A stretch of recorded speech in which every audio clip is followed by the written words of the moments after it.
पढ़ाई के साथ साथ काम करना it is very difficult task. NEET ऐसा कोई एग्ज़ाम नहीं कि आप क्रैक नहीं कर सकते हो, एक एवरेज बच्चा भी क्रैक कर सकता है।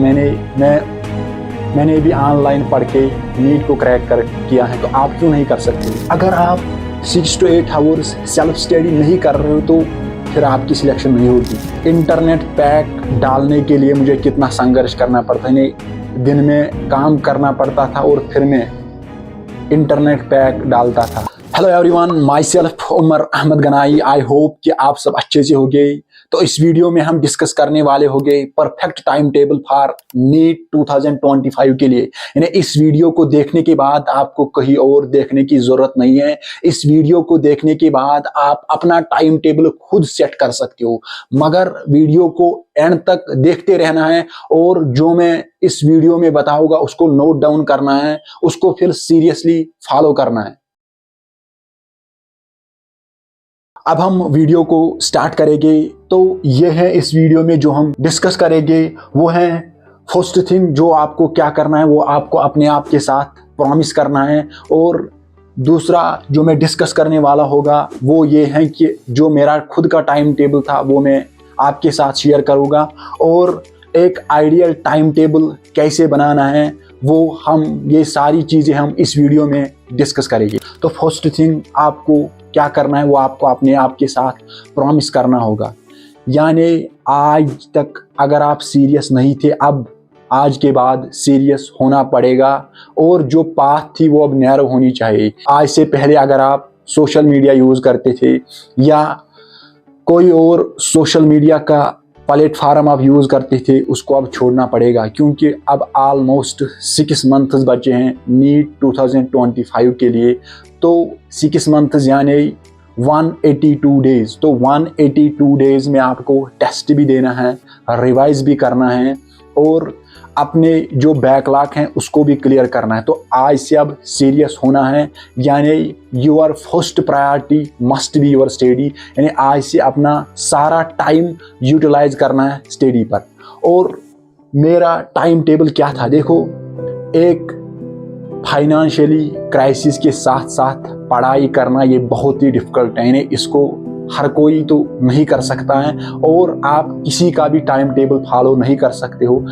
हर एक जो स्टूडेंट होता है उसका अलग अलग टाइम टेबल होता है, तो आपको अपने हिसाब से टाइम टेबल सेट करना है। आप मेरा टाइम टेबल फॉलो नहीं कर सकते हो, क्योंकि पढ़ाई के साथ साथ काम करना it is very difficult task. यानी ये बहुत ही मुश्किल था मेरे लिए, मगर तब भी मैं इसको मतलब एक बैलेंस करता था, क्योंकि जो दिन में काम करता था और जो मुझे टाइम मिलता था वो मैं शाम को ही ज़्यादा जो मुझे टाइम मिलता था। मेरा जो रूटीन था वो 7 to 8 में एक लेक्चर देखता था, फिर उसके बाद 8 to 9 में और एक लेक्चर देखता था, फिर उसके बाद 9 to 10 में एक और लेक्चर देखता था। क्योंकि बायो और केमिस्ट्री 11th और 12th में मैंने थोड़ी बहुत मतलब स्ट्रांग थी, और फिज़िक्स में मैं बहुत ही कमज़ोर था। तो ज़्यादा जो मैं लेक्चर देखता था वो फिज़िक्स के ही ज़्यादा देखता था, क्योंकि बायो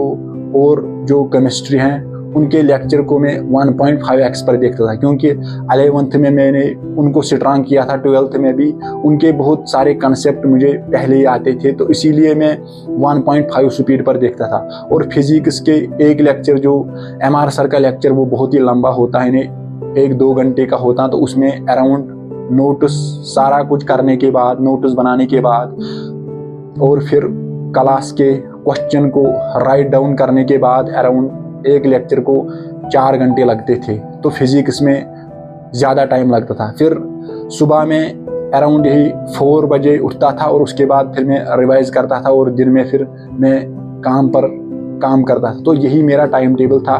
तो इस टाइम टेबल को आप फॉलो नहीं कर सकते हो, आपको एक अपना टाइम टेबल बनाना है।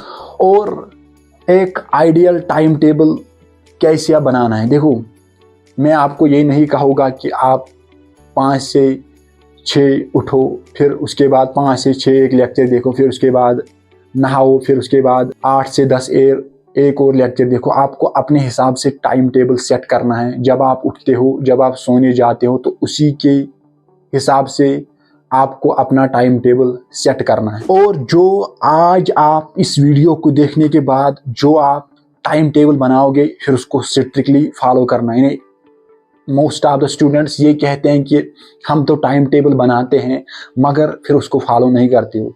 देखो यार, जब मुझे 4000 रुपीज़ जब मुझे यकीन बैच लेना पड़ा था तो मुझे उस टाइम याद है उन 4000 रुपीज़ को लाने के लिए मुझे कितना संघर्ष करना पड़ा और इंटरनेट पैक डालने के लिए मुझे कितना संघर्ष करना पड़ता है। दिन में काम करना पड़ता था और फिर मैं इंटरनेट पैक डालता था। तो जब आप अपने घर के हालात देखोगे, यानी आपके मम्मी पापा आपको सब कुछ जो आपको ज़रूरत है आपको प्रोवाइड कर रहे हैं, तो आपको अपने आप के अंदर मुझे करना ही करना है। नहीं, मोस्ट ऑफ द स्टूडेंट्स ये भी कहते हैं कि हम 2 से 3 घंटे पढ़ते हैं फिर नींद आती है। देखो यार, जब आपके अंदर से एक जुनून होगा ना कि मुझे करना है, मुझे इस चीज़ को पाना है, तो फिर आपको 15 से 16 घंटे फिर पढ़ाई भी आपको 2 घंटे लगेगी। फिर आपको ये भी कम पड़ेगी क्योंकि फिर आपको 24 आवर्स भी कम पड़ेगी। जब आपको जुनून होगा, अंदर होगा ना मुझे करना है, मुझे इस नीट 2025 को क्रैक करना ही करना है, मुझे नेक्स्ट ड्रॉप नहीं चाहिए, फिर आप करोगे, फिर आप एक्सक्यूज नहीं दोगे।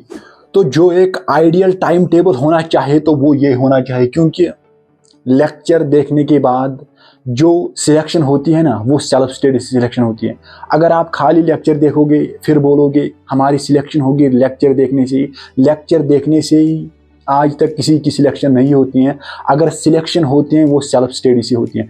तो आपको 6 to 8 hours minimum self study करनी है। और लेक्चर में आपको नोट्स बनाने में, लेक्चर देखने में अराउंड 6 to 7 आवर्स लगते ही लगते। और फिर आपको हर रोज़ क्या करना है, आपको हर रोज़ आपको 2 to 3 आवर्स देने हैं बैकलॉग्स को। क्योंकि देखो, अब बर्डन नहीं लेना है कि हमारे 2-3 चैप्टर्स बैकलॉग हैं तो बैकलॉग एट ए टाइम वो आप क्लियर अप नहीं कर पाओगे। आपको हर रोज़ 2 to 3 आवर्स देने हैं बैकलॉग। और करंट को भी जारी रखना है। अगर आप आज सपोज आज आप सेल पढ़ रहे हो और आपका जो लिविंग वर्ल्ड वो आपका बैकलॉग है, तो आपको दोनों चीज़ों को एट ए टाइम चलाना है, उसको भी टाइम देना है और जो करंट चल रहा है उसको भी टाइम देना है। आप ये नहीं कर सकते हो कि आज मैं बैकलॉग क्लियर करूँगा फिर कल जो करंट में पढ़ रहा हूँ उसको मैं क्लियर करूँगा। तो दोनों को एक साथ चलाना ही चलाना है। तो ये एक हमारे पास एक आइडियल टाइम टेबल है। अगर आप 6 to 8 आवर्स सेल्फ स्टडी नहीं कर रहे हो तो फिर आपकी सिलेक्शन नहीं होगी। ये एक हार्श रियलिटी है, इन्हें ये आपको बुरा लगेगा, मगर अगर आप 6 to 8 आवर्स सेल्फ स्टडी नहीं कर रहे हो तो आपकी सिलेक्शन होने वाली नहीं है। लेक्चर देखने से ही सिलेक्शन नहीं होती हैं। अब ऑलमोस्ट आपके पास अभी 182 डेज बचे हैं, 182 डेज बचे हैं। और आपको अब क्या करना है, अराउंड हमारे पास जो टोटल सिलेबस हैं वो हैं हमारे पास 82 चैप्टर्स हैं। और उसमें भी हमारे पास 32 चैप्टर्स बायो में हैं और अराउंड 28-29 फिजिक्स में हैं और 21 to 22 हमारे पास केमिस्ट्री में है।